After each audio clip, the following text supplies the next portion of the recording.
Hello, and welcome to episode 104 of the Casual Try Hard podcast. I'm Brian. And I'm James. And that was a struggle to get that far in the podcast, but we got there. Finally, we got there. Good thing you guys didn't have to hear all that. Yes, that's what the delete button's for. Yeah, we started off on a great note today. Yeah, so this week we're kind of going to do some quick analysis, maybe throw some Kaldheim cards into some decks, or just some shells of some decks. We don't want to step too much on our preview show, but this is the only thing going on in Magic right now. Yeah, and the world's on fire, so. Yeah. So we're going to do that. If you'd like to tweet us how you want to use some of these Kaldheim cards, you can get at us at CasualTryPod on Twitter. Yep, you can also hit us up on Facebook at CasualTryHardMTG. If you want to drop us an email, you can do so at show@CasualTryHardMTG.com. Don't forget, if you're looking to pre-order any of this stuff or get some sealed product or whatever, all that should be up for pre-order on TCG Player.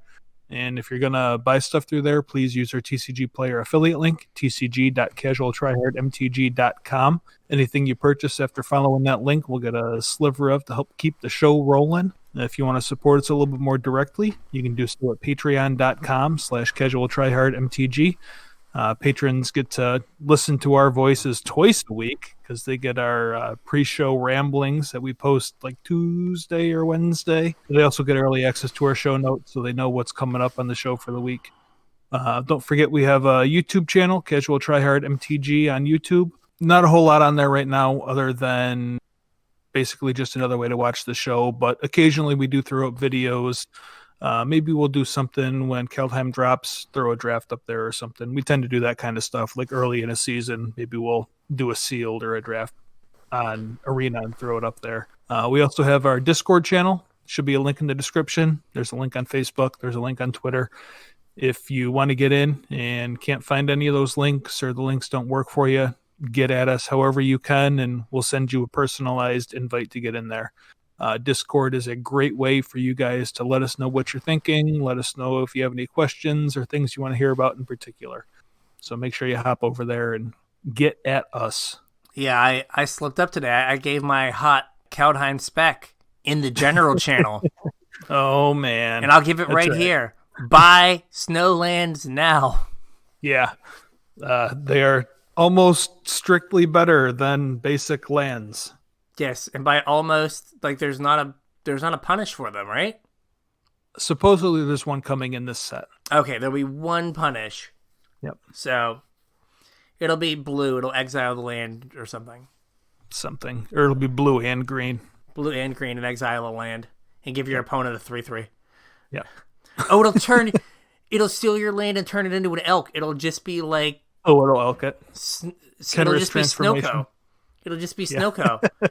It'll be called Snowco. It'll take the land from you and turn it into an elk. It'll just do all the things on Oko. Perfect. It'll make you a food. It'll steal their land and turn it into a 3/3 for you. It'll be great. Perfect. But It's still a land, so you can use it. It's still a land, so you can tap it. Yep. Good point. We don't lose that functionality. Right.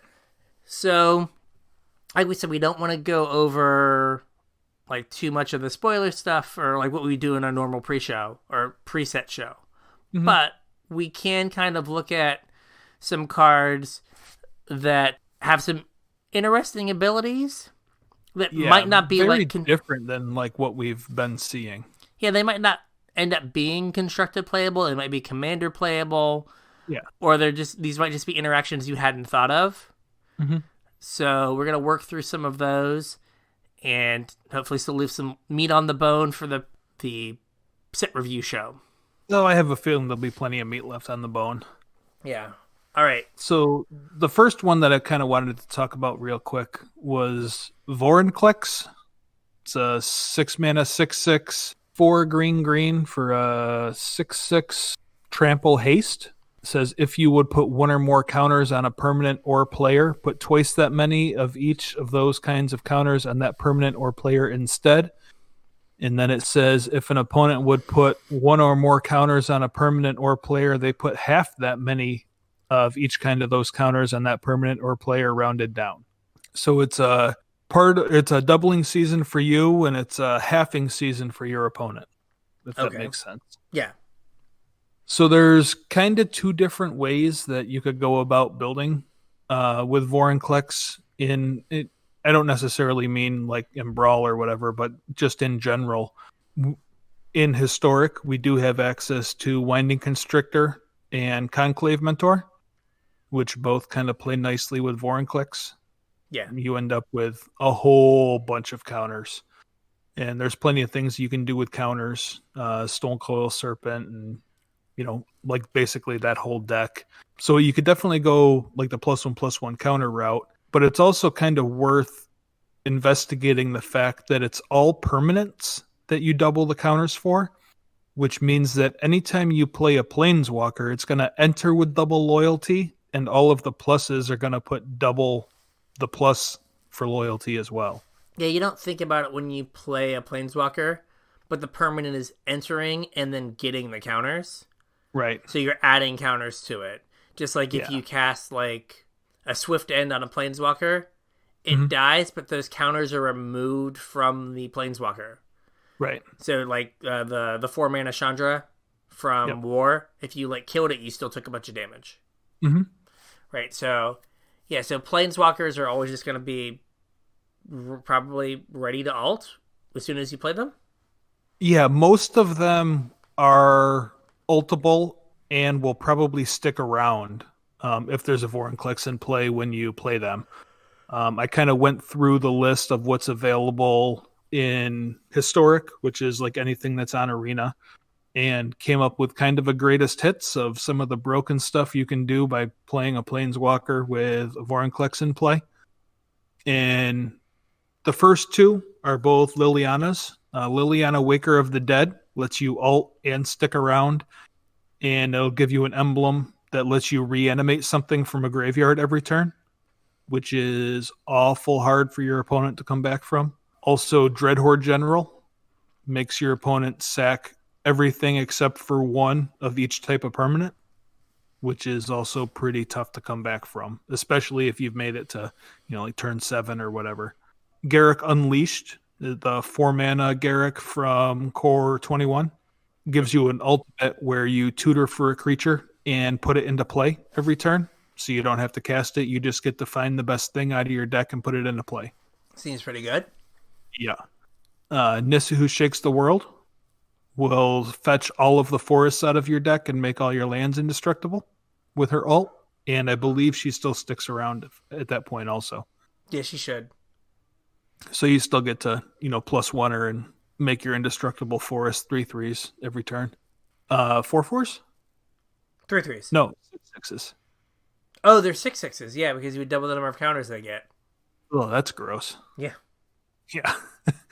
Both of the Vraska's, Vraska Golgari Queen and Vraska Relic Seeker, make your opponent almost lose the game. I forget which one's which, but one of them gives your opponent, it makes their life total 1, and the other one gives all of your creatures player death touch.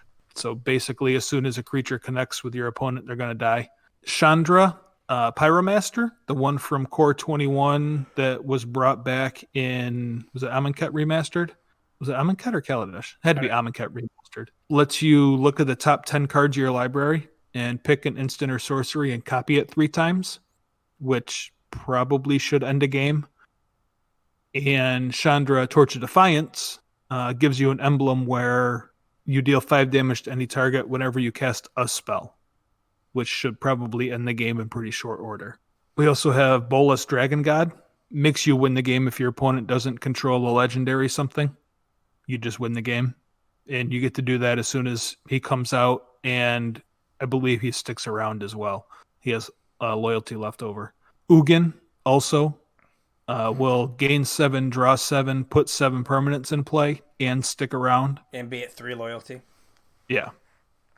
So all of those things should pretty much win the game outright, if not very close to. And then we have kind of 2 weird ones. So Hobo Jace from Ixalan will Hobo Jace. He'll give you infinite Hobo Jaces. Which then gives you infinite tutus. It does. So kind of interesting. Yep. In Samut the Tested, when That's from Ward Spark, Hour of Devastation. When she ults, she lets you tutor for 2 legendary things, and you can tutor for planeswalkers, and you put them right into play, which and then are going to come in with double loyalty and let you ult right away. Yes. Go get an Ugin. Well, yeah, I mean, you could probably chain Samuts too. Like if you had 4 in your deck, you could Samut, get a Samut and something else, get a Samut and something else, get a Samut and something else. Then your last one, you'll get 2 something else's. If you need to. Like your opponent should be pretty dead by then, I think. Yeah, that you probably have picked up their cards. Yeah. Like I said, those are kind of the greatest hits of, what you can do on Arena as far as ulting planeswalkers. And Vorinclex lets you do that pretty quick. I mean, you still got to get to 6 mana. You get the ramp to it, but you still got to hit 6 mana and then take your next turn. And Vorinclex has to survive, but something to think about for sure. Yeah. I mean, if nothing else, I'm pretty sure this is a, thing that you will do in Brawl. Oh, yeah. Right? You, Vorinclex as your commander, and you're just well... Well, then you're kind of stuck in mono green, though. Yeah, but I guess you're Nissa, Vivian... Yeah. Both Ugin. Vivians. You still get Ugin. Both Ugins. Yeah, the other Ugin doesn't really have an ult, though. This is fair. Yeah, you don't get to go, green-black. Right. If you just always know that, you are on 6, you're going to play this guy. Mm-hmm. And then on 7, you're just going to do something dumb with a planeswalker. Mm-hmm. Yeah. Yeah, and a bunch of the Garriks make your stuff indestructible and +2/+2 or whatever. And I think Vivian's ults are more of the same. Yeah, the 5 mana Vivian is they get +2/+2 and all the keywords. Yeah, keyword soup. Yeah. Makes all your creatures questing beasts. Yes, it does. The 2 cards, I picked 2 cards. You did go together. Cards. At least I think they do. And this is for your favorite colors, the Jundy boys. Jund. So we've got Binding of the Old Gods, which is an uncommon saga for 2 black-green. Chapter 1 is destroy target non-land permanent and opponent controls. So it's a removal spell. It's just a removal spell. Yeah. A 4-mana removal spell, so it's a little bit expensive. Yeah, but it hits everything, so it's a slightly more expensive Maelstrom Pulse.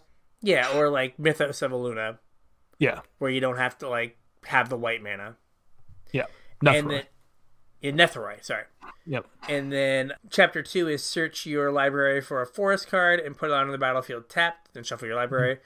So then it's a ramp spell. Mm-hmm. And then the last chapter is where it falls off pretty precipitously, which is creatures you control gain death touch until end of turn. Yeah, it's just kind of whatever. But it is kind of whatever. So, this saga is definitely worth 2 cards. Yes. Right, but I was interested in it because it is both a removal spell and a ramp spell. Mm-hmm. And that goes well with, was it Waking the Trolls? Waking the Trolls, yep. So this is a 6-mana saga at rare. Mm-hmm. Saga, it's 4 red-green. And so Chapter 1 is destroy target land. Just straight up. Just straight up blow up a land. Chapter 2 is put target land from a graveyard onto the battlefield under your control. So either the land that you blew up or something out of your graveyard, like a Fabled Passage or something? Yes.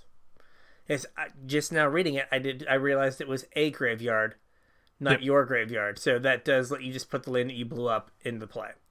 Yep. So it's a ramp spell, a slow ramp spell, but a ramp spell nonetheless. And then the third chapter is you choose an opponent, so your opponent if you're playing a regular game of Magic, and then if they control less lands than you, you get to put a number of 4/4 trolls with trample equal to the difference in the number of lands you control. So if you have 7 lands and they have 4 lands, you get 3 4/4 trample trolls. Yeah. So this thing on its face value is going to blow up an opponent's land. It's going to give you a land. So that's a 2-for-1. And then it's going to net you probably fail case scenario 2 trolls. Yes. So it's a 4 for 1? Around there, yes. That's pretty good. My thought being that you would use the Binding of the Old Gods as a bridge, right? That's your removal spell. But your removal spell is also ramping you. So you go like from 4...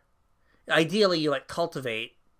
So then on your turn 4, you're like, play my removal spell, kill your thing.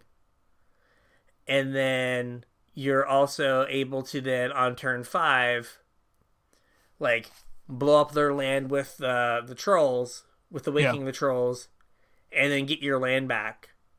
And so you're going to be up multiple lands, have interacted with your opponent, right? Because the downside of ramp a lot of times is you play it, but then you don't have... Like, you don't have interaction. Right. Right, your interaction is just like, I'm going to play an Ugin, or I'm going to play something so big it doesn't matter. But it catches you up instead of interacts. Yeah.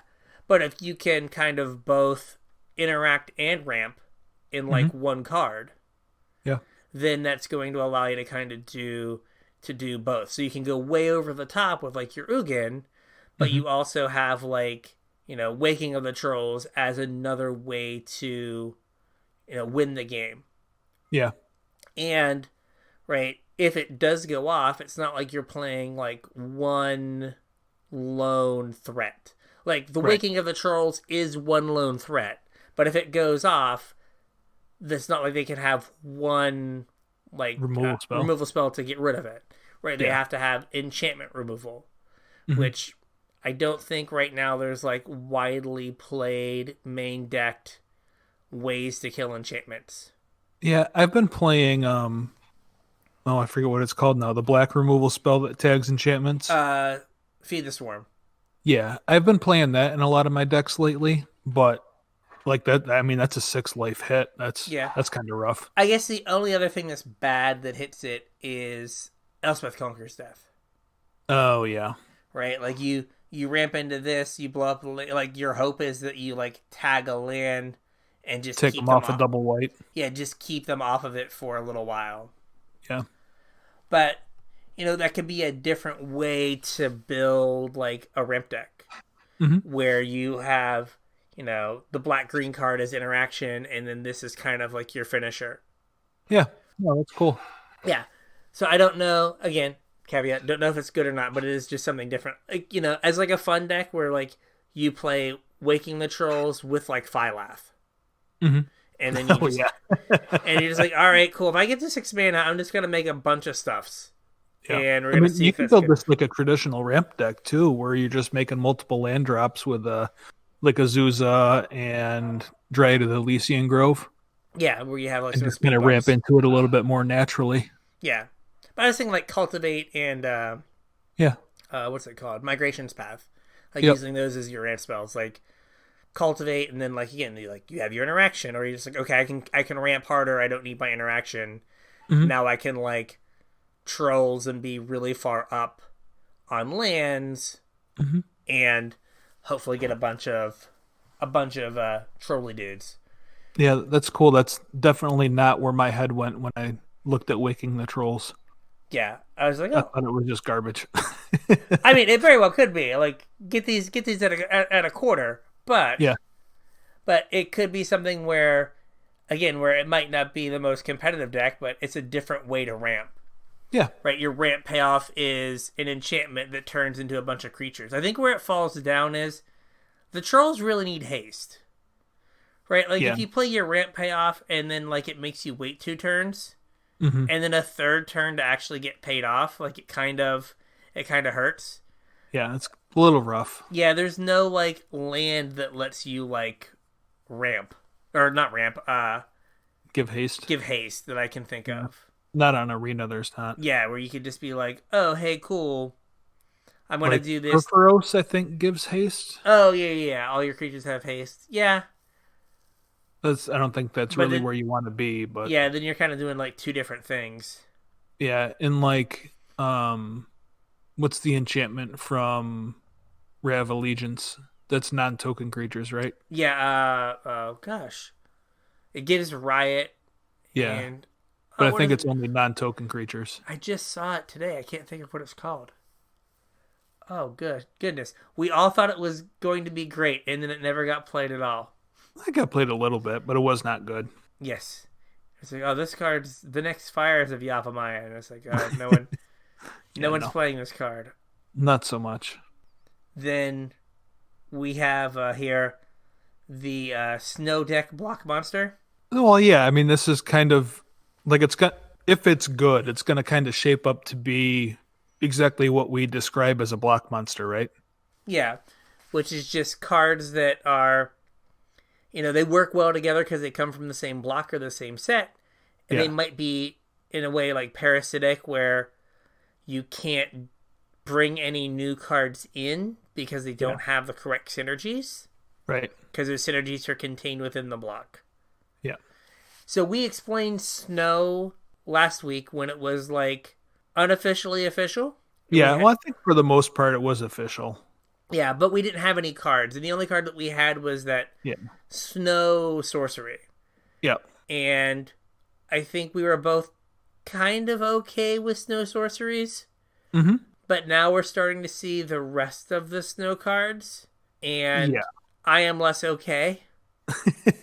At least this is a rare instead of a chase mythic, and it'll be like $4 instead of 40. Yes, that's what I think. I was like, Nissa Who Shakes the World only ever got to like $6. Right. Though Nissa That Shakes the World couldn't sniff legacy play, and this might. Yeah, we're gonna talk about that in a minute because I have questions for you. Yes. I don't know if it's good enough, but maybe. So, Okay, we're, we'll talk about it in a minute. first, you want to talk about how like they're implementing the snow stuff in the set? Like, Sure. What do you mean? so there's a couple things that they're doing. So they're doing the Mhm. traditional snow thing of there being the snowflake symbol for an activated ability of some sort. Like we had in Cold Snap and we talked about last week, where it's snow mana. Yeah, like we had in Modern Horizons for the like the Chiller Pillar or whatever. Oh yeah, yeah, yeah. Right. And then they have the snow instants and sorceries, which there's kind of two types of those. There's the type that does an effect based on how much snow mana you pay. Mm-hmm. Either it gives you like a bonus for using snow mana, or it kind of does something different if you use snow mana. So there's like a white tutor that if you use snow mana, you gain 4 life. Yep. But it still does the tutor. Yeah, it just tacks on extra life if you use snow mana for And it. then there's one we talked about last time, like Blessing of Frost. That is, you get a +1/+1 counter on each creature for each snow mana that you pay to cast a spell. Right. So, And then, go ahead. I was going to say, so if you pay no snow mana, you get no counters. Right. Right? And then there's the other type of snow instant and sorcery. Yeah, where it acts more like a threshold mechanic, where you have to reach a certain number of snow things that you control in order to turn it on or to get a bigger effect. It seems like the number is 3.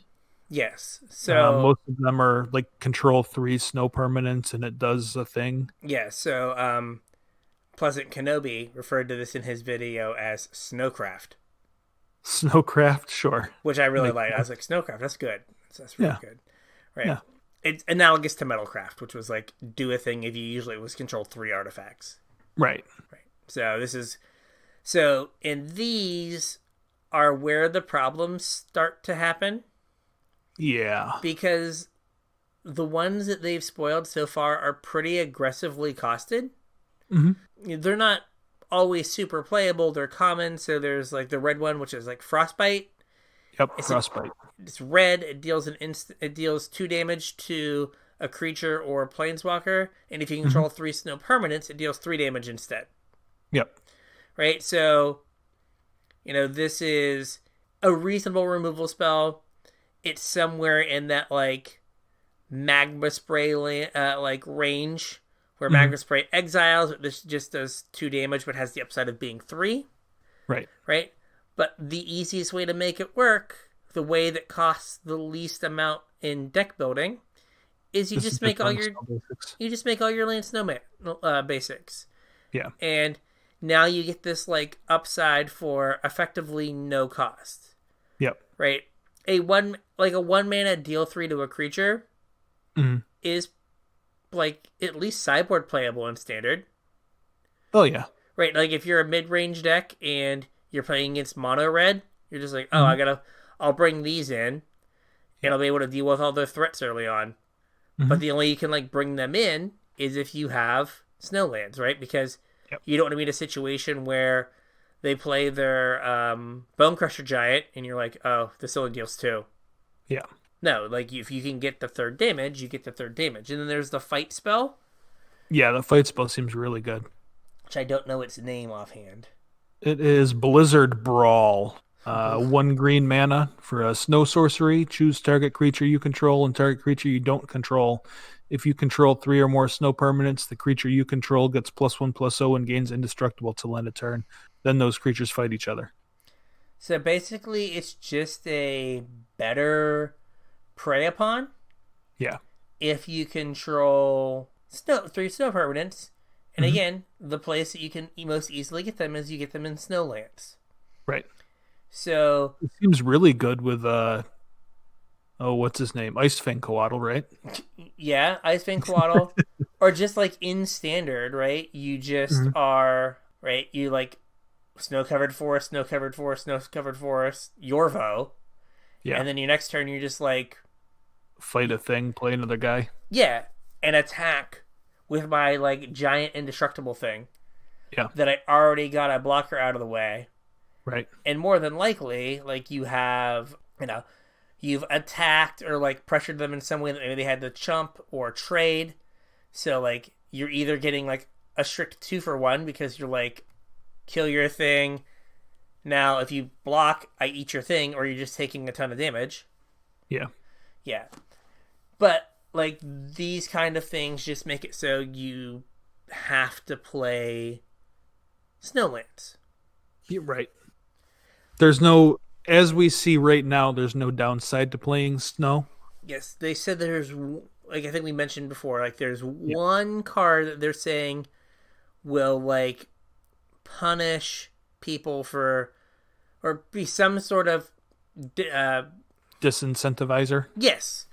Will some way disincentivize playing Snowlands. Yeah. But we haven't seen it yet. Right. And Wizards, as of late, has done a bad job of making those kind of cards. Right? They're like either not powerful enough, or miss the mark, or just don't end up getting played. Think about or they're not timely enough. Yeah. I mean, think about like Drannith Magistrate. Like that was supposed to be like the thing to deal with companions. Right. And to deal with escape cards. And it's unplayable. Right. So it's not so much that it was unplayable, but like any deck that could play it was unplayable. Yeah. So like, hey, here's this 2-mana 1/3 that like stops all this stuff, and it's like, yeah, we can't play that. Right. So, if there is some like thing that's supposed to keep snow in check, it needs to be like really aggressively costed. And powerful, but the problem is, right, they want snow to be a thing. Right. They wouldn't have made the mechanic if they didn't want snow to be a thing. So, that means that card, by extension, can't be super good. Because if it's super good, then no one plays snow. Right. Right? Like, if it was like, I don't know, a 2-mana artifact, it was like... Winter Orb? Yeah. Super Winter Orb, snow permanents. You can only untap 1 snow permanent. Yeah. Then it's like, oh, I can't, like, play that. Yeah. I can't play Snowlands because, everyone's playing... Super Winter Orb. Yeah. And then I just lose. Yep. They're not going to do that. So, going forward, like we said, like, there's no reason to not play Snowlands. Like, pretty much. All those lanes you click through on Arena? That like you don't have to click through them anymore. Oh no, we do. No, this is even worse. No. You just type in snow. Yeah, but before I just got to make my deck and like ignore the lands and like Arena Oh just filled yeah, them. Now I have to go gotta through and delete actively take them. them out and add snow. Yeah, oh no, this is a travesty. Super Winter Orb needs to cost 1 mana so I can main deck it. That's right. And just why are you playing this card? I am too lazy to change my basics. Leave me alone. The earmark of a good mechanic. Yes, too You lazy. have to main deck the 1 mana hate card. Yes. So, hey, all I hear is a historic is a healthy format. Here's my game 1 Grafdigger's Cage go. uh, so yeah, so I think that Snow is going to be like omnipresent, and there's a certain 3/3 for 3 that's going to help that along. Yeah, so this certain 3/3 is Jorn, God of Winter, and I've been seeing him referred to as Jorn Snow. Okay, I nice. thought that was pretty cute. You know nothing. Yeah. So yeah, he's a 3 mana 3/3 2 and a green, legendary snow creature, God. It's a rare, so hopefully it's going to keep the price down a little bit. It says whenever Jorn attacks, untap each snow permanent you control. That seems pretty good. He is a snow permanent himself, so he has pseudo vigilance. Yep, and if you're running snow lands, he will untap all of your snow lands. Yes. So Seems good. this is a different kind of mana doubler, It is. but still a mana doubler. Yeah, it's a little bit akin to Wilderness Reclamation, but I think a little bit harder to abuse also. Yeah, it does just run into the same. I think the thing that Wilderness Reclamation might have been like designed to do, which is you get to like tap out on your first main phase and play something, and then attack and get back all your mana. So, what if you're blue-green? So I get to attack and I get to untap. Now I can hold up counter magic. Oh yeah. Right. So on your opponent's next turn, right? So you get to have played your 4-drop, let's say. Yeah, and then untapped all your mana and still held up a counter spell. And then still held up a counter, right? You tap out on 3 for this, they tap out on 3 for their 3-drop. And you're just like, all right, I'll play a 4, attack, untap. And kill your thing, attack, untap, hold up counter magic. Exactly. And then you're just doing this dance where they always have mana open. Yeah. Right? And then there's also just the like play a 4-drop, attack, play another 4-drop. Right? So I think someone in Discord or somewhere mentioned like Brazen Borrower. Right? Like, so Brazen Borrower, the spell half gets the blocker out of the way that can kill your Jorn. Right. But then also gets to play as like something that you can then use your mana for on their turn. Right? Do they just have the Brazen Borrower or do they have a counterspell? I don't know. Also, like the Foretell counterspell. Right? So you can foretell stuff first main phase. Attack, untap. And then have mana open to use it. And then have mana open to use it later on. And like there's the blue, I don't know if it's any good, but there's the blue unicorn guy with Foretell or the blue horse, Celestial Charger, that has flash, right? So you're holding up your mana and you might be flashing in a 3/1 flyer, or you might be flashing in a 3/3 ground beater, or you might be holding up counter magic. Right, so it just gives you all of this like flexibility and just extra mana that has proven over the last 18 months. People aren't a fan of that. Yes, they are not a fan of that. They're Cosmos Charger. Yeah. Right, in this one, foretelling cards from your hand cost 1 less and can be done on any player's turn. Yeah, so it lets you do it at instant speed. Yeah, but so like you just have all these ways to use your mana with this card. My first thought was just like, oh, you're gonna just cast 2 4-drops. Yeah, and like, we've all played in Fires of Invention's time, right? When you go like 4-drop 4-drop into 5-drop 5-drop, like the game pretty ends. Good.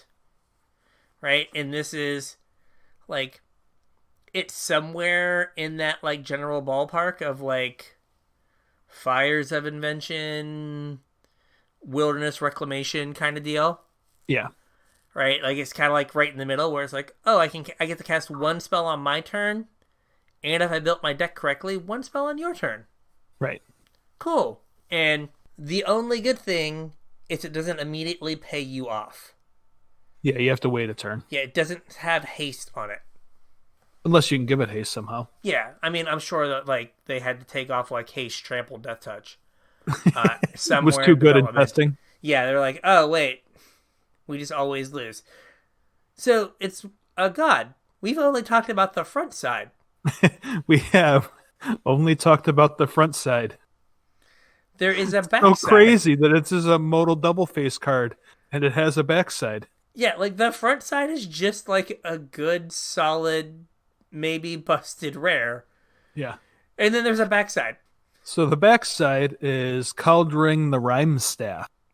It's 1 blue-black for a legendary snow artifact, and you can tap it, and it says you may play target snow permanent from your graveyard this turn. If you do, it enters the battlefield tapped. Interesting. So I can tap my staff. You can. Play a thing tapped. Uh-huh. And then attack with my Jorn to untap my staff and the thing I played from my graveyard. Yes. Cool. Yeah. So seems real good. Seems very good. Yeah. It is limited to the best colors in Magic. Yeah, it is limited to Sultai. I think you pointed out that like they feed themselves. Yeah, so like if you have a Kaldheim out, you will just always have a Jorn. Because like if you have played one and your opponent took care of it, you just use the Kaldheim to play it again. Yeah, so I think that like you're never gonna not have one. Or like if you play your Jorn on turn 3, yeah, and they killed it, if you have another one in your hand, maybe instead of playing that Jorn, you're like play the staff. Oh, I think you absolutely play the staff, and then bring the Jorn back from your graveyard. So maybe you like wait a couple turns until you can like staff, and replay your Jorn. And you're just like, okay, I'm just going to do this now. Like you can't ever really kill this. Yeah. It says target snow permanent, and it says play, not cast. So if snow lands end up in your graveyard, this lets you play lands. It does. So it'll use your land drop for the turn, but it will. But it lets you use them. Yeah, it'll let you use them if they're somehow in your graveyard. Yeah. Do you think they mess up and give us a Snow Evolving Wilds? That's what I was thinking. Like, it seems really odd that they gave us snow dual lands with land types. Basic land types. Yeah. Right, so maybe it's like search your deck for a snow-covered plains, island, mountain, forest, swamp. Yeah. Right, so that lets you fetch those. Mm-hmm. But that might be a step too far. Yeah, I think that would be too good. But this like whole package just seems like absurd. Yeah, like either half of that card I would be perfectly happy including in a deck, I think. Yeah. And then the flexibility of getting either or just kind of seems insane. Yeah. So I had a thought when I saw this card. Okay. And I believe, like in our chat, I had said it, that this is the Uro of the set. It could be, yeah. So I think that this is either going to be like the Uro/Oko of the set, or this is going to be like a hard check on how good the rest of the snow cards can be. Because like if they're too good, then like this card becomes too good. Yeah. I don't know, like, because I feel like a lot of the snow cards are good. I mean, I only came up with a couple. I mean, we have very few spoiled so far, but I really only came up with a couple that are like playable, or really only one that's super playable, and then two that are like close to playable. Okay, so the one that's playable is Dragar Necromancer, and I also think that it plays really well with Jorn. Dragar Necromancer is 3 and a black for a 4/4 snow creature zombie cleric. And it says, if a non-token creature an opponent controls would die, exile that card with an ice counter on it instead. And you can cast spells from among the cards in exile your opponents own with ice counters on them, and you may spend mana from snow sources, Azo, or mana of any color to cast those spells. So it's kind of like a cross between Kalidas Trader Aget and Hostage Taker, but you have to use snow mana. The ability to cast the cards is actually on the Necromancer. Yeah, you have to protect it. Yeah, but if you have your staff, you can just bring it back. The cards with ice counters are still cards with ice counters.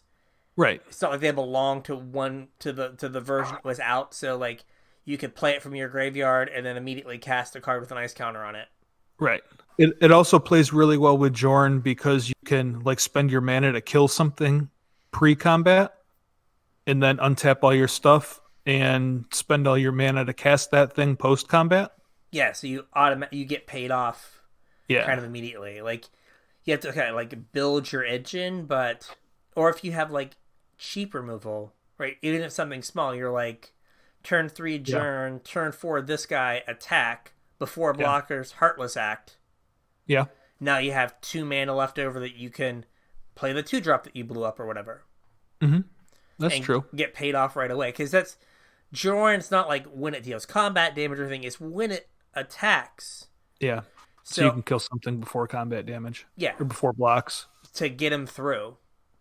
Because, like, again, he's the ability not the biggest of. Yeah. His ability's not aggressive. Right. But, like, the untapping of the snow permanent isn't super aggressive. Yeah. Because it doesn't feel like it should be the way I'm thinking of it. But, like, he has to attack. And he's not, like, an aggressive body. I guess you can think about it as, like, being an aggressive ability. Like, if the snow permanents you're untapping are creatures. Right? If you just give your whole team effectively vigilance. Yeah. Right, but the fact it gets all your lands makes it more of, like, a combo-y, grindy kind of thing. Which really, like, pushes you to just keep the board clean. Yeah. It's just, like, play all the cheap interaction that you can. Even, like, main phase, Blood Chief's Thirst, attack, get my mana back. Yeah.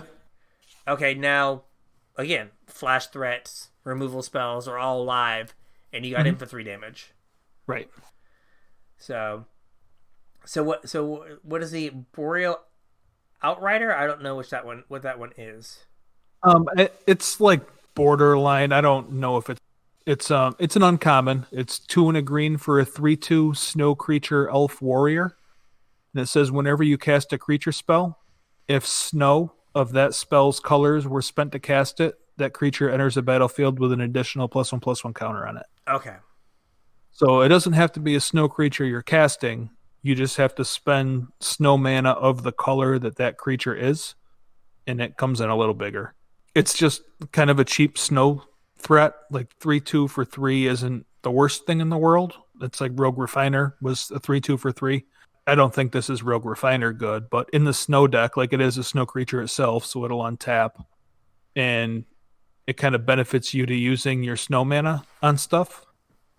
Yeah. So, I don't know, it might find a home. And then the other one is... Sculptor of Winter? Yeah. That's the mana dork. It's 1 and a green. Snow creature, Elf Rogue. It's a 2/2, and you can tap it to untap target snowland. Yep. Like, these kind of cards get played.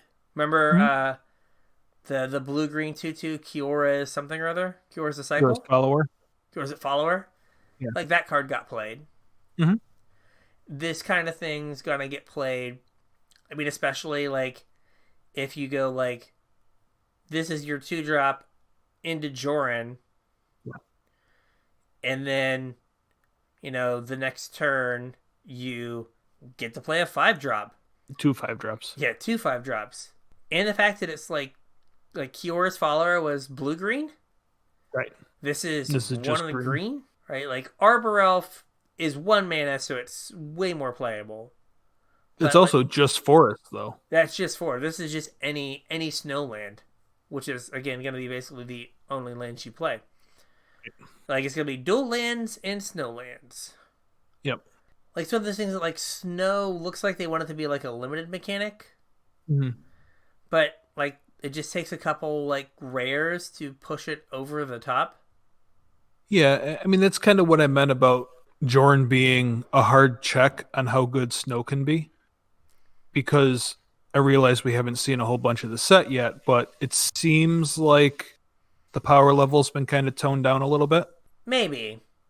Like from what I would expect to see, I guess. Yeah, I remember saying like, why would they just tack an extra mana on Growth Spiral and make it gain you 3 life? Like, we didn't True. look at Uro and go like, oh, that's going to define every format it's legal in. Yeah, that's true. So yeah, I don't know. You might be right. Like Jordan might be the best snow creature there is, Mm-hmm.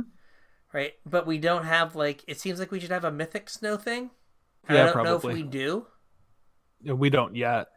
So it feels like there should be like a mythic snow thing. I almost feel like Joran was a mythic.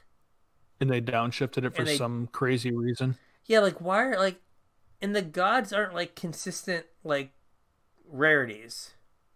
Well, they're not consistent rarities and they're not consistent colors. Like, Yeah, I think there's 12 of them, and that doesn't break down into like any sort of cycle well. and right, like, Joran is blue, black, green, and then blue, black on the back Yeah. at rare, and then Toralf, God of Fury, which we'll talk about later, is a mythic, red on the front, red on the back. Right. And the green one that I just saw, I think it's a rare, and it's green on the front, green on the back. That I know. Oh, here's the black one. Turgrid, God of Fright. Yeah. 3 black, black, and then black on the back, and it's a rare. So it like seems. And then. Well, the green mythic one is Wooburg on the back. And it's mythic. Yeah. Yeah, I don't know. It just seems like a random collection of rarities. The green one is. The green one with the green on the back is rare. Yeah. But that's like, the mana round one. Yes. But it seems like we should have a mythic snow payoff. Yeah. So, like, depending on what that is. Yeah. Keep your eyes peeled. Yeah. So, like you said, the snowlands are in like 95 to 99% of cases strictly better than basics. Mm-hmm. So, I mean, depending on what this hate card is, they might just be 100% better than basics at this point. if the hate card is just garbage. Yeah. Right? I don't know. If it's like 2 mana artifact, snowlands become not snowlands. Yeah. Mega thaw. Right? Then none of your snow things do anything? Then maybe. Right, but there's still no downside to playing snow basics, though. Yeah. I mean, they don't make snow mana, so then, like, Right. Jorn God It of makes Winter. snow worse, but it's not like punishing you for playing snowlands, though. Yeah. It's not like I don't know, boil for Snow. snowlands. Yeah. Yeah. It's not like avalanche, destroy all snowlands. Yeah. Or like price of progress for snow. Yeah. Like, I don't even know if that would be good enough. I Maybe. think that would be close. Maybe. Especially if the snow deck's trying to ramp. Yeah, fair. So then you were like, should we put Joran in depths? Yeah, I don't know the answer. I just wanted your opinion. Depths traditionally only plays 6 snow permanents. Mm-hmm. It plays the depths, and it plays a forest and a snow-covered forest and a snow-covered swamp. Right. And so there aren't a lot of things to untap. Now, the upside is the backside of it, which makes you splash blue, because you just get to keep rebuying your depths over and over and over and over and over again. Yeah, but is that better than like a Crucible? Probably not. And the Crucible would let you rebuy like Ghost Quarters and Wastelands, or not Wastelands, but Ghost Quarters too. Yeah. I was watching a stream today. Yeah, I dusted that off, and someone was talking about it. Like, someone's like, "Wouldn't it just be easier to play like Ramanop Excavator?" And Yeah. it's like it might be if like all you want to do is rebuy your Dark Depths. Right. So like I think the front side is for like Legacy, but then the back side is fine. But there are other ways to get that like effect. Right. Crucible and Ramanop. So probably not. Okay. So that answer was pretty quick. Do you want to talk about this guy in Modern a little bit? Sure. So Snow's like the best deck in Modern, right? Yeah, so it's the best deck in Legacy. I think in Modern right now it's like Oh, that's true. I completely forgot about like Snowco and Legacy. yeah, Snowco is the best deck in Legacy, like Yeah. by far. Like just Astrolabe is busted. Yeah. And then in Modern they got rid of Astrolabe, I do believe. Yes. But like the best decks are playing Snowlands because they're primetime decks that are playing Field of the Dead. Right. But like you could see like another archetype that is snow, right? Like that is just there are enough snow things now to make like a reasonable deck. Because you mentioned the OG scrying sheets. Yes. That lets you put like if you have a snow permanent on top of your deck, you get to draw it. Or snow card, right? It's not permanent. Snow card. Right, so all these snow instant and sorceries you can draw with scrying sheets. Yeah. So, right, if like your entire deck is snow, if you just have a card that is like tap 2 lands, draw a card, that's probably pretty good. That's really good. Right, like you just get to grind people out. Right, so you also get a bunch of cheap interaction. Like, I don't know what colors this deck wants to be. Probably not red, but, I mean, there's even an argument for red. You get Skred, and I don't know if you want it or not, but there's also that Avalanche Rider guy. Avalanche Rider guy? Yeah, it's like 2 in a red. When he enters a battle, he's a snow. When he enters a battlefield, you can tutor up a mountain. Oh, and then when he dies, you sack a mountain? When he dies, you sacrifice a mountain. Yeah. He has to like attack every turn or something? Yeah. I was thinking more like Skred and like Frostbite to some degree. Yeah, you get Frostbite also. If you really want to lean into like my Skred 100% of the time has to draw me a card. Yeah. Right, because, Skred, which was like just kind of a Blood Moon prison-y deck, basically played very few snow permanents other than the lands. Yeah, it's basically all it was the lands. Yeah, and still played Skred in hopes of like drawing a couple extra lands in a game, because the game it was like a prison-y deck, so the games went long. Yep. Right, but if like you're kind of guaranteed to always hit something off of your scrying sheets, that's pretty good. And you also like Modern has access to all the playable snow covered or snow cards. Like, I don't think there's any, like, Ice Age cards that are, like, playable snow permanents. There's one that I don't think is playable, but at least, like, could use a second look at this point with more snow stuff, especially Jorn, and that's Sunstone. Okay. It's a 3-mana artifact, I think, and you can, like, pay 2 and sacrifice a snow permanent, or actually, I think it's just snow land, because there weren't snow permanents at the time. To like fog. Okay. But then with Jorn, you get to like replay your land every turn. Oh yeah, with the backside, yeah. Yeah. So it's just like permafog. Yeah.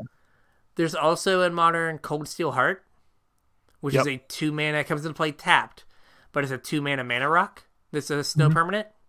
Yep. Some mana ramp, scrying sheets to just draw you a card every turn. Yep. Yeah, there could be something there. You have like Merit Lage's Slumber, which like goes off when you said you have 10 permanents. You get a 20/20, 10 snow permanents. 10 snow permanents. You get Boreal Druid in Modern. Yep, 1 mana dork. Yep. You get it's a snow elf. You get Into the North, which lets you. It's 1 and a green. Put a snow land search your deck for a snow land and put it on the battlefield. Yep. So Rampant Growth is too good for Modern. Yeah. So this is just Rampant Growth. If you want to be white, you get access to On Thin Ice, which is Chained to the Rocks, but snow. So it enchants a snow and then exiles something until it leaves the battlefield.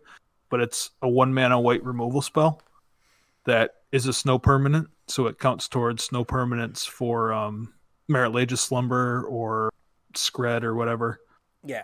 And then there's also, I don't know how to pronounce this, but it's Gelid Shackles. Is 1 white mana for a snow enchantment. It says enchanted creature can't block and its activated abilities can't be activated. And then you can spend a snow mana to give it defender until end of turn. Okay.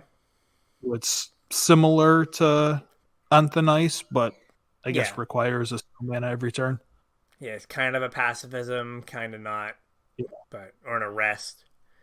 So there are starting to be the tools for there to be like a snow control deck. Mm-hmm. Right? I mean, if your card draw is just in your land slot, that's pretty good. Yeah, like if you just are like, I get to play all this cheap removal and oh yeah, oops. I just get to draw cards out of my land slot. Yeah. And, I have this 3/3 that doubles as a way to recur all of my stuff. Mm-hmm. You blew up my thing, cool, I'll play it again. Yeah.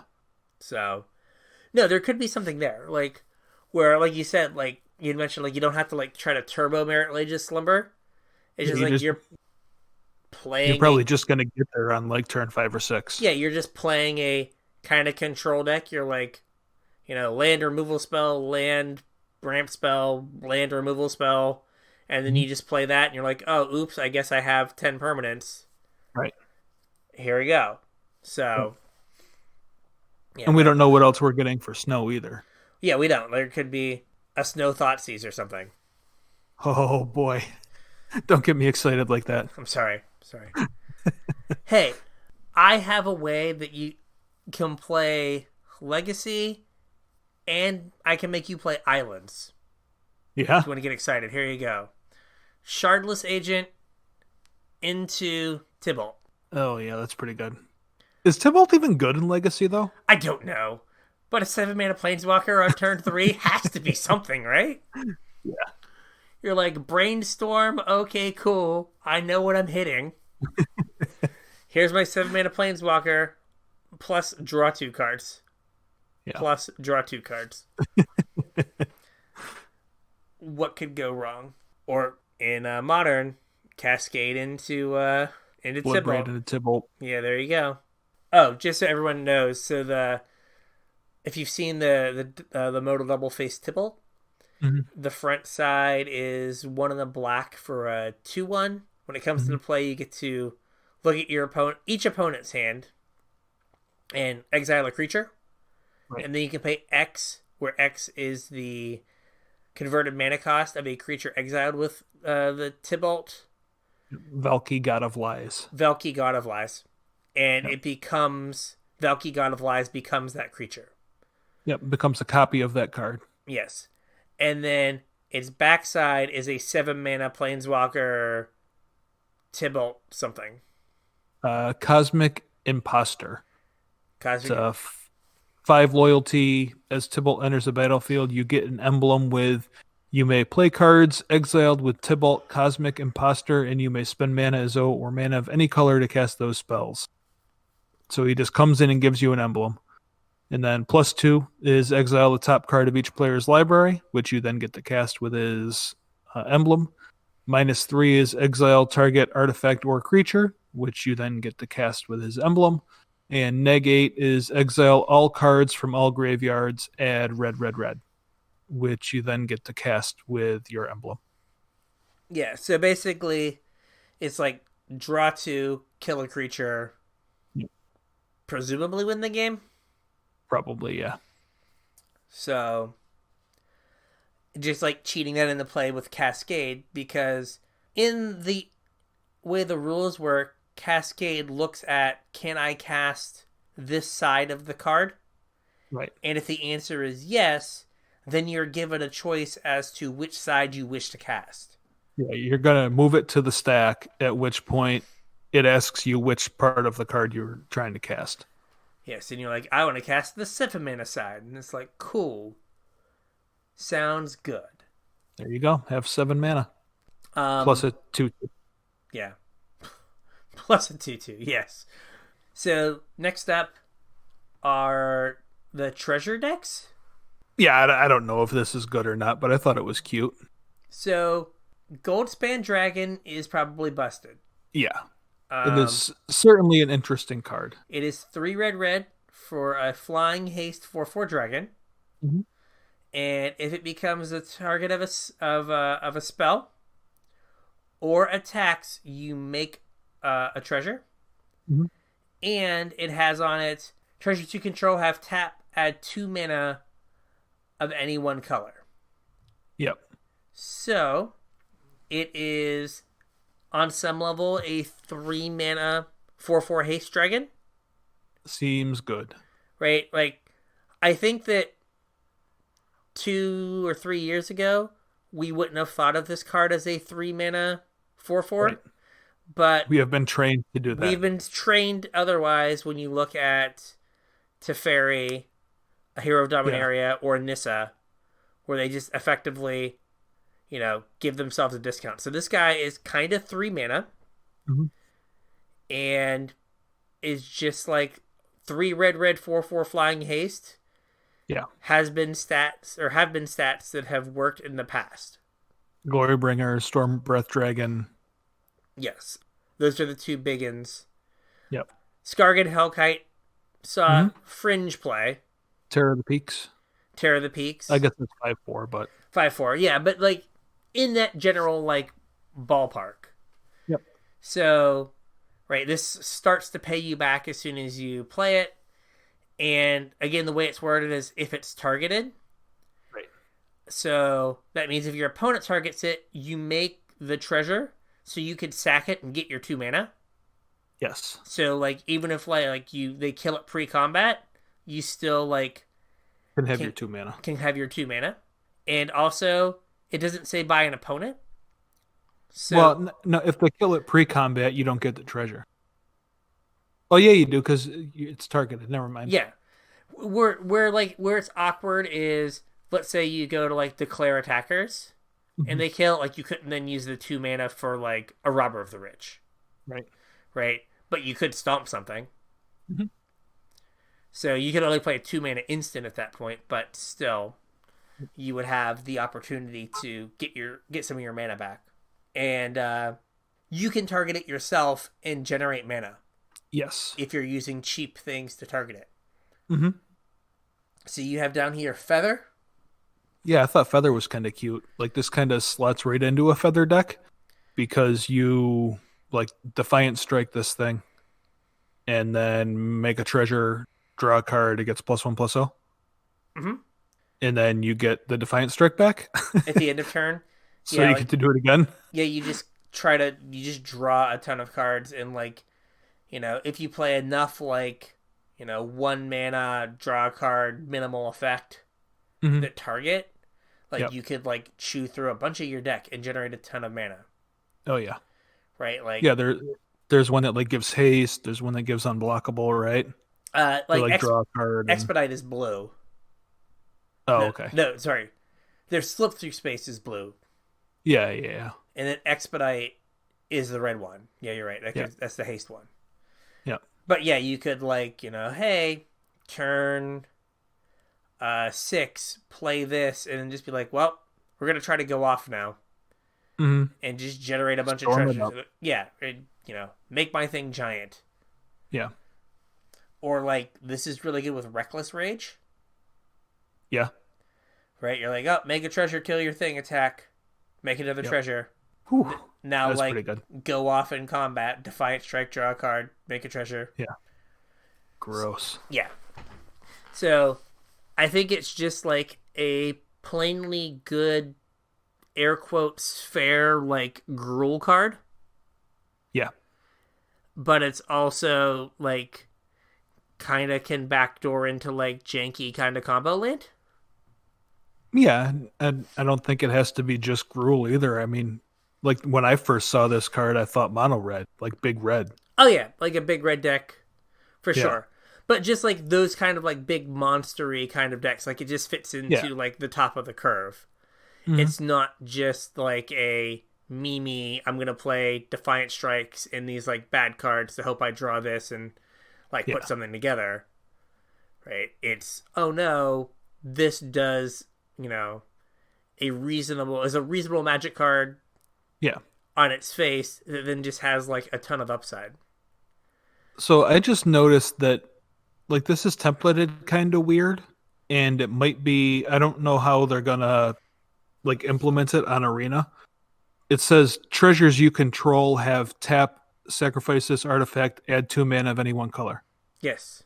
So it's not doubling the mana that your treasures produce. It's giving you a second option to sacrifice them. It's giving your treasures a second ability. It is. Maybe they So just when you click the treasure, it's gonna have both abilities to pick from. they might just default it to the one as like a quality of life thing. But yeah, Yeah, I mean the fact that it like does that, like what's his name, Kanan. yeah. Kanan would make they'd make 4 mana because it makes it double, right? No, I think it's just +1. +1, so Yeah, they'd make 3. yeah. You make black lotuses. Little black lotus. Every time you attack, you get a black lotus. And then this fits well with one of our first cards that was spoiled. Yeah, Magda. I think we talked about her before, right? Yeah, when a dwarf is tapped, you make a treasure, and you can sack Yep. 5 treasures to get a dwarf or a dragon on the battlefield. Dragon or an artifact. Dragon or an artifact. Yeah. So you get to sack 5 treasures and go get your dragon, Goldspan dragon, which then gives you another treasure to like work towards your next one. Yeah, or just cast something because Yeah. what if you attack with your Magda and the dragon? Yeah. Now you have 4 mana if they don't kill your dragon. Yeah. So yeah, no, it seems like there might be a small treasure sub theme, but I really think that the dragon kind of stands on its own. Oh yeah, I'm sure it does. Yeah, I think it's just good enough by itself. And now we have the mythic champion Toralf Toffel Severin. I mean, red god with a big hammer. Called it. God of Fury. Toralf, God of Fury. Okay. I wonder if he changes his Twitter handle To the God of Fury. to God of Fury. Oh, I would. I would too, 100%. All right. So there's a lot to unpack with this guy. All right. So So we started on the front side for Jorn. Do you want to start on the back side with Toralf? I let's think start there's a on little bit the less to backside. talk about there. Right. Toralf's Um, hammer. Yep. It's 1 in the red, legendary artifact equipment. Mhm. Equipped creature has 1 in the red, tap unattached Toralf's hammer. It deals 3 damage to any target. Return Toralf's hammer to its owner's hand. And then equipped creature gets +3/+0 as long as it's legendary, and equip Mhm. 1 in the red. So why does it unattach before returning to your hand? Is that just for flavor? I guess. I Like don't that's know. weird, right? It is. I mean, what was that really like? Was it Razor Boomerang? Was like the worst equipment ever does something similar to that, and It unattached and then bounced. well, it like unattached and did something, or like Sun Forger. No. Yeah. Yeah, I don't know why it unattaches and then bounces. Yeah. Because it would unattached when it when Yeah, it why bounced, does it it- why wouldn't be does it just, attached anymore. Yeah, come back to your hand, and why does it have to unequip it? I'm not sure. I mean, I don't. Yeah, is it is it Chris Hemsworth throws the hammer?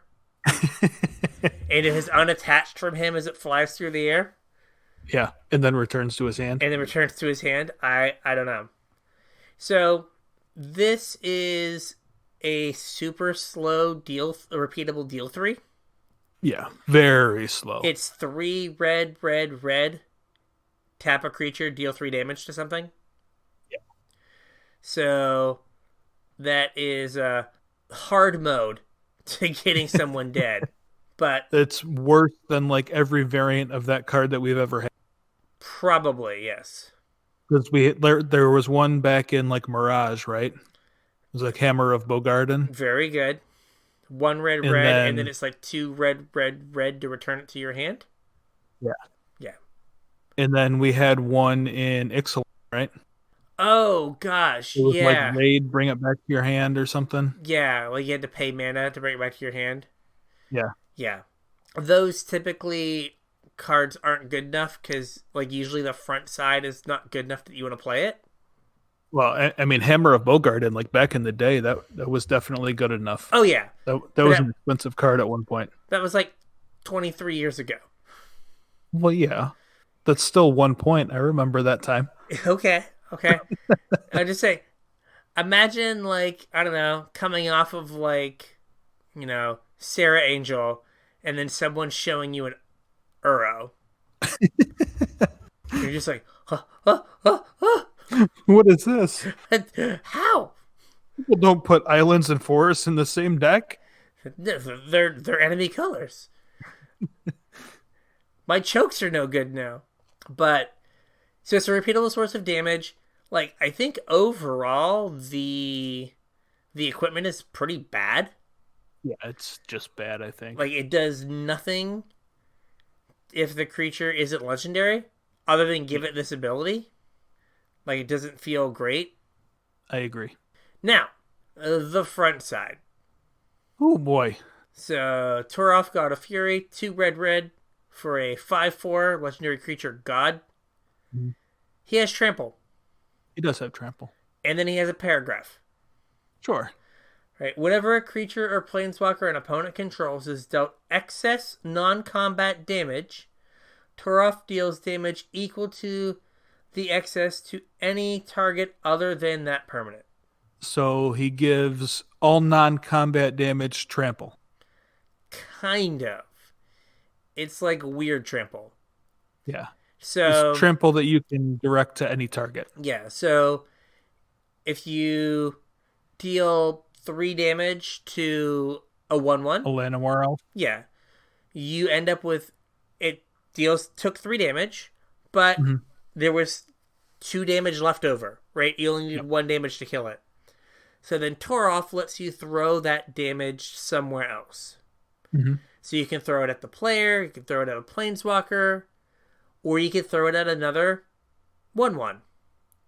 Okay, so what happens if you throw it at another 1/1? Well, Toralf is dealing non-combat damage. It is. So you're dealing 2 damage to a 1/1. You only needed 1 damage to kill it, so you have 1 damage left over. Mm-hmm. So now Toralf is going to deal 1 damage to something. Mm-hmm. So you can basically just kind of work your way. Like, basically you get to spend all of your damage for everything. You chain it along until it's gone. Yeah, so in the pre-show, I kind of compared it to, like, Arc Lightning. Yeah. Right? Where you get to take whatever your burn spell is and effectively break it up to kill as many things as it can possibly kill. Mm-hmm. So, like, Slaying Fire dealing 4, you can kind of end up going, like, 2-1-1 and kill 3 things. Yep. Or 3-1. Yep. Or 3 to the creature, 1 to you. It's kind of how it ends up working out. Mm-hmm. Is you just end up, like, assigning all of the damage. Right. We were talking about, and this came up in a Saffron Olive video, Chandra's Incinerator.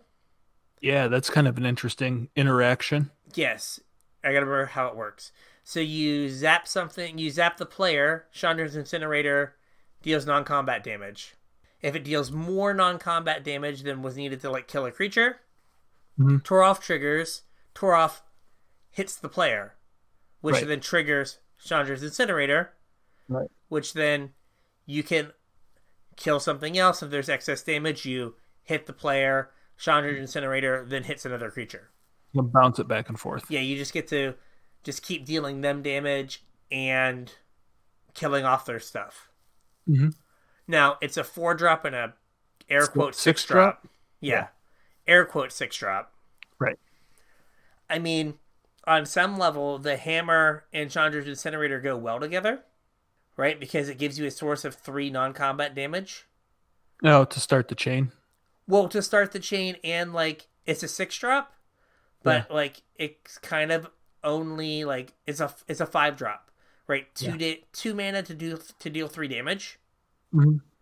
and then so that makes your Chandra's Incinerator 3 and a red. Yeah. Well, I guess it doesn't. No, it makes it 2 and a No, red. 2 in a row. Yeah, 2 and a red. Yeah. So you get it like saves you a mana as well. Mm-hmm. And then because it returns to your hand, right, you can be incentivized to like play the hammer early. Yeah. Throw Equip it at on something. Yeah. And Stick an then incinerator. yeah. And then you get your Toralf back. Right. As Toralf instead of the hammer. Yes. So like Toralf returns to this one returns to your hand, and the Blue God returns to your hand as well. The bird. Yeah. One that turns into a raven. Yeah. Again, some of them do that, some of them don't. I don't understand. So weird. Yeah. Design was just like, whatever, man. Make it happen. We also have Perforos's Intervention, which is, this may be like the only place that card ever sees play, but it's X and a red, and you get to do twice X damage to a creature. Oh, yeah. So, I mean, that lets you make a giant fireball on the cheap. Yeah. Like, just double it up, yeah. Yeah. And then it also plays nice with, like, all of the damage-based wraths that we have, like our Devastation, Sweltering Sun, Storm's Wrath, Star of Extinction, like even Shatter Skull Smashing. Yeah. Like, I thought would be... Yeah, that might be an interesting, fun deck. Now, we have Arena on here, and I will be honest to the listeners, I have not played Arena in a while. Yeah, I played a little bit through the Historic Brawl. I cast an awful lot of Slimefoot, but that's about it. I have been kind of checked out lately, so I apologize. Yeah, I heard talk that there was like Omniscience Draft, and I totally missed it. Oh man, that's one of your favorites too. It is. I heard there was Omniscience Draft. I was like, I'm gonna go upstairs and play Horizon Zero Dawn. I'll be back.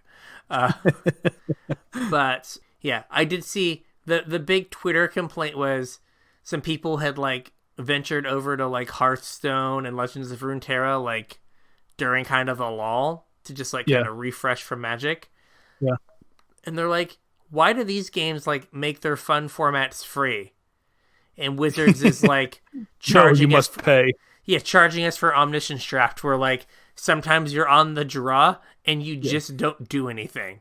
You just lose on the spot. Yeah. And it's like all these other games like make these formats free. Wizards is like, Omniscience is also Phantom, right? No, I think it's actually real. Oh, is it? Okay. Yeah. I mean, if they made it Phantom and free, in. But no. Yeah, they're like, why do we pay for these when all these other games give it for free? Wizards is like, don't look at the other game over there, only here. Money machine, go burr. Yeah, have we mentioned you get to delete all your other lands and just play Snowlands? Yeah. Like, can I just set up a default to put Snowlands in my deck? No, damn it. So I wonder how Arena's going to handle that. Because you have to draft them. You do. But you don't draft normal lands? You don't. So, like, are you going to have to draft 4 of each of these before it'll let you put as many as you want into your standard decks? I don't know. Probably not. I would hope not. I'm assuming That's very strange. You're just going to have, like, infinite these. Here's a question. Do they count as commons for, like, wildcard progression for, like, the vault? I have no idea. Yeah, there we go. There are the hard questions for everyone. Yeah. Oh, I am happy. I do get another colorless land for my Ugin Historic Brawl deck. Yeah. Yeah. The new Mutavault? Yeah, Faceless Haven. Can never, ever, ever, ever, ever, ever, ever activate its ability. But it's fine. That's not true. How can I wouldn't have 3 snow permanents. Yeah. You need the ring. Oh, the Mana Rock. Well, the one that copies itself. Yeah, there you go. So I can play that one. Yeah. We figured it out. Goodbye, Mana Geode. Hello. Locating ring. Yeah, Snow Mana Geode. Yeah. So, okay.